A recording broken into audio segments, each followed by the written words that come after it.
તો સુરતમાં nude video viral ન કરવા 20 લાખની ખંડણીની માંગ કરાઈ છે। સુરત ક્રાઇમ બ્રાન્ચે મોટું ઓપરેશન પાર પાડ્યું। રૂપિયા 20 લાખની ખંડણી લેતા યુવતી સહિત 2 લોકોની ધરપકડ કરી છે। હની ટ્રેપના કેસમાં યુવતી સહિત 2 આરોપીઓ ઝડપાયા છે। અભિષેક શેઠિયા અને હેતલ બારૈયાની કરાઈ છે ધરપકડ। સોશિયલ મીડિયામાં વિડીયો વાયરલ કરવાની આપી હતી ધમકી। ફરિયાદના આધારે પોલીસે તાત્કાલિક ધોરણે કાર્યવાહી હાથ ધરી છે।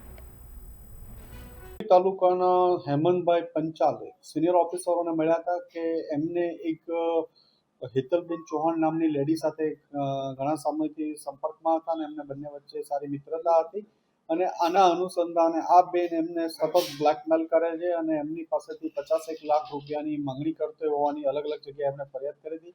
જે અનુસંધાને ક્રાઇમ બ્રાન્ચમાં આવ્યા હતા। ક્રાઇમ બ્રાન્ચમાં આ બાબતમાં ગઈકાલે પોલીસ ઇન્સ્પેક્ટર SN પરમાર અને PSI પુવાર અને મીર દ્વારા એક રેડનું આયોજન કરવામાં આવ્યું હતું, જેમાં હેમંતભાઈ પંચાલ પાસેથી હેતલબેને ટોટલ 42,50,000 રૂપિયા જેટલું ફરિયાદ ન કરવા માટે, રેપ, એક્સટોર્શન આ બધા માટે માંગેલા હતા અને જો ન કરવો હોય તો 42,50,000 રૂપિયા આપવાના। એમાંથી 20 લાખ રૂપિયા કાલે લેવા માટે VR મોલના 3rd ફ્લોર ઉપર ફૂડ ઝોનમાં બોલાવેલા હતા।